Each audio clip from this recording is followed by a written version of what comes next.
girl is about to watch the love of her life propose to her best friend, and she cannot do anything to stop it. Let me tell you about Chinenye Okafor. This woman has been working as a personal assistant to Chisom for 3 whole years now. Chisom is the CEO of Tech Connect Nigeria, one of those big telecommunication companies in Lagos that makes serious dough. And Chinenye, she has been secretly in love with this man since day one. But she's been hiding it like her life depends on it, mixing business with pleasure. It's against company policy, and she needs this job. Every single morning, Chinenye gets to Victoria Island office before dawn. She knows exactly how Chisom likes his coffee. She remembers all his meetings. She even knows the best routes for his driver to avoid 10 million bridge traffic. This woman is so efficient that Chisom cannot imagine running his company without her. But here is the thing. He sees her as completely off limits. In his mind, she's just the perfect employee, nothing more. Now everything changes when they have to travel to Dubai for a business conference. The hotel messes up their booking and they end up sharing one room.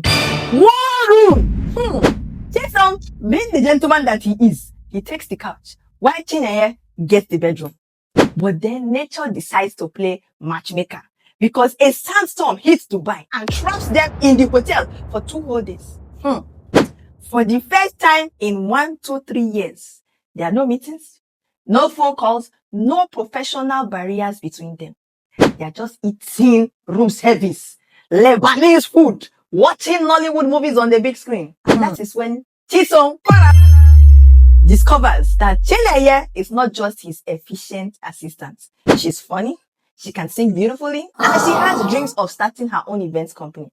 This woman has been here right in front of him all along, and he's legit just seeing her for the first time. When they return to Lagos, something has shifted. Chisom starts noticing everything about Chinenye. How she drives across town to TerraCulture just to get his favorite coffee blend. How she always remembers his preferences. How she anticipates what he needs before he even asks. And then during business meetings, he notices how other men look at her, especially Kunle Adebayo, the CEO of their biggest rival company. During one meeting at 4 Point Hotel, Kunle spends more time staring at Chinenye than listening to the presentation. He asks her for her business card, invites her to dinner at Shiro restaurant, and then Chisom's jaw is squinting so hard you can hear his teeth grinding.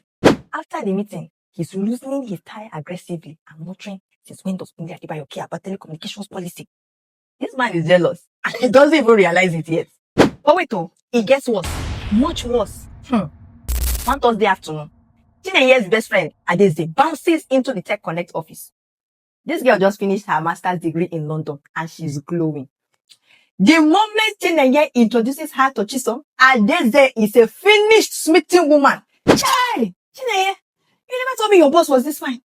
She whispers when they are hiding in the break room. Those shoulders, that smile, and you say he's single. And that is where Chinenye's life becomes a living nightmare disguised as friendship.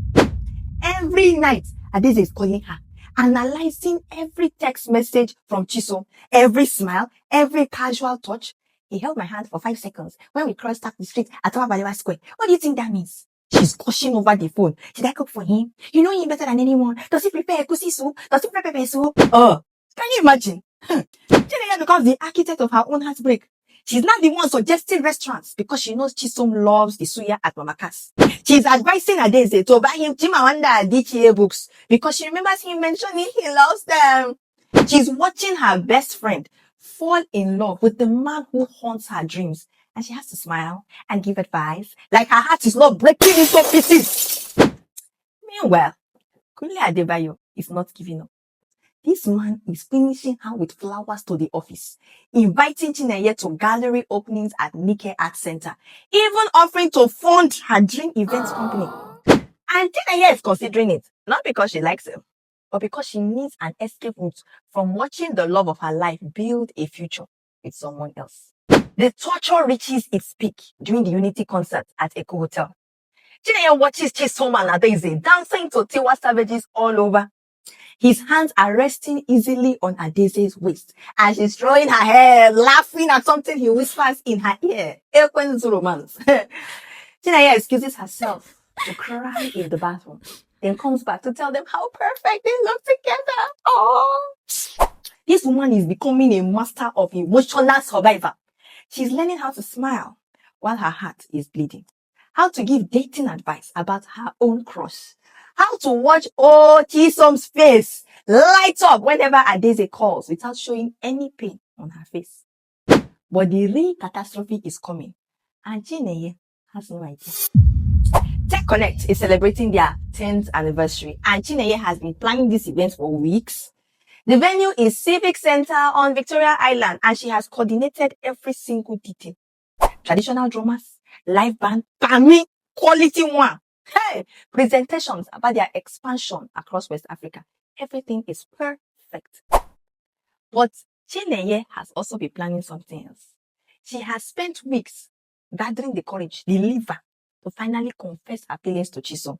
Tonight, after the celebration, when the crowd goes home and it's just them and VI Skyline, she's going to tell him the truth about how she feels. She's standing in her corner as the event coordinator, watching everything unfold perfectly. When Chisom takes the microphone, she thinks he's about to give his standard thank you speech, but instead, he starts talking about finding unexpected love, about how the best things come when you least expect them. Then he calls Adeze to the stage, and Chineye's world stops completely because she sees the small velvet box in his hands. This brilliant, beautiful woman has shown me what it means to build a life with someone. His voice carries across the silent crowd. Adeze Okoro, will you marry me? The crowd erupts. Adeze screams, yes! And the sound echoes through the entire venue. Chineye is standing there watching her carefully laid plans crumble into dust. All those weeks of gathering courage, getting liver, all those dreams of confessing her feelings, everything is over in one moment. And now she faces the choice that will define the rest of her life. Should she speak now and destroy her best friend's happiness? Should she object and possibly ruin her career? Or should she just let this moment pass and then live with the consequences forever? The woman who has been the perfect assistant, the loyal friend, the one who always puts everyone else first, now has to decide what she's willing to sacrifice for love.